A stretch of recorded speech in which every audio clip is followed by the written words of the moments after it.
لا الہ الا اللہ پڑھ لا الہ الا اللہ۔ دوران طواف کچھ کھا پی سکتے ہیں اگر ہاں بالکل بھوک سے آپ کو گرنے کا اندیشہ ہے، مرنے کا اندیشہ ہے، ضرور کھا پی سکتے ہیں، ورنہ تو طواف نماز کی جگہ ہے۔ نماز ہم اسی لیے پڑھتے ہیں کہ وہاں کھاتے پیتے رہیں۔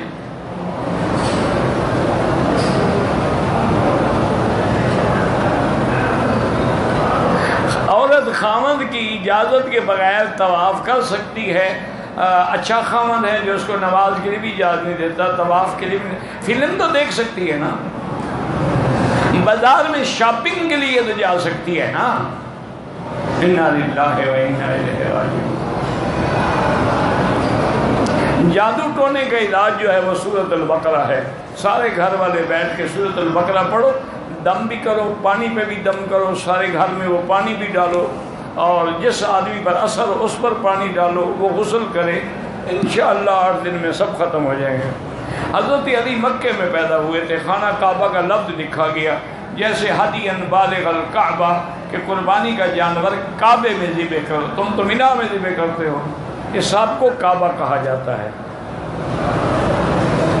حضرت علی کی والدہ 3 دن کعبے میں رہی تھی۔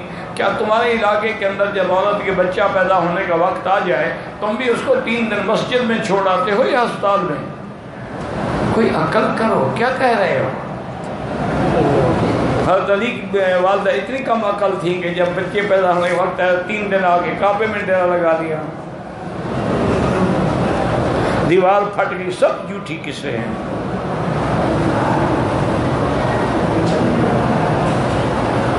بہرحال گزارش ہے کوئی ہو جہاں سخت بات ہو کرنی پڑتی ہے۔ میں نے عرض کیا نہ کوئی دروازہ پھٹا ہے، بعض لوگوں نے لکھ دیا کہ حضرت علی کعبے میں پیدا ہوئے، تو کعبے سے مراد حرم ہے، کعبے سے مراد مکہ ہے۔ حضرت علی کا گھر چونکہ حرم میں تھا اس لیے علماء نے لکھ دیا جیسے اب کوئی حال کہ استاد حرم، استاد خانہ کعبہ، امام کعبہ، امام حرم، امام مسجد الحرام، بات ایک ہی ہے۔ میرا بھائی گزارش یہ ہے کہ شب برات کے بارے میں یہ جو بات علماء کہتے ہیں کہ قرآن پاک میں جو ہے کہ لیلۃ مبارکۃ انا کنا منذرین فیہا یفرق کل امر حکیم، کہ لیلہ مبارکہ ہے اور اسی میں ارزاق تقسیم ہوتے ہیں، رزق تقسیم ہوتے ہیں، یہ بات تو غلط۔ قرآن پاک میں جو لیلۃ المبارکۃ کا ذکر آیا ہے اور تقسیم ارزاق کا، وہ لیلۃ القدر ہے۔ اس سے مراد 15 شعبان کی رات نہیں، لیکن بعض روایات میں ملتا ہے کہ شب برات جو ہے اس میں بھی اللہ تعالیٰ مجرموں کو بری فرماتے ہیں، اور آنے والے سال کے احوال جو ہے وہ بھی فرشتوں کو مطلع کرتے ہیں، اور اس کے اندر عبادت جو ہے وہ اللہ تعالیٰ کو بہت زیادہ پسند ہے۔ لہذا آدمی کوشش کرے کہ 13، 14، 15 شعبان کے روزے رکھے تاکہ لیالی البیض کی سنت بھی پوری ہو جائے اور 15 کا روزہ بھی ہو جائے۔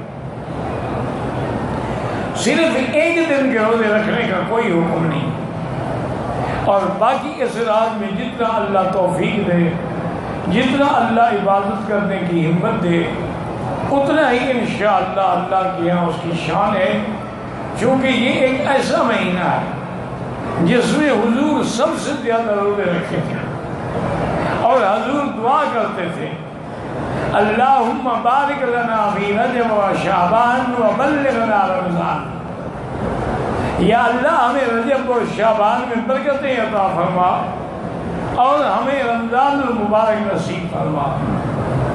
اسی طرح دعا مانگتے تھے ہمارے اسلاف اللہم بلغنا رمضان وارزقنا صیامہا و قیامہا، یا اللہ ہمیں رمضان نصیب فرما اور ہمیں اس کا روزہ اور تراویح اور عبادت بھی نصیب فرما۔ تو بہرحال آپ کوشش کریں، جتنا آپ عبادت کر سکتے ہیں کریں۔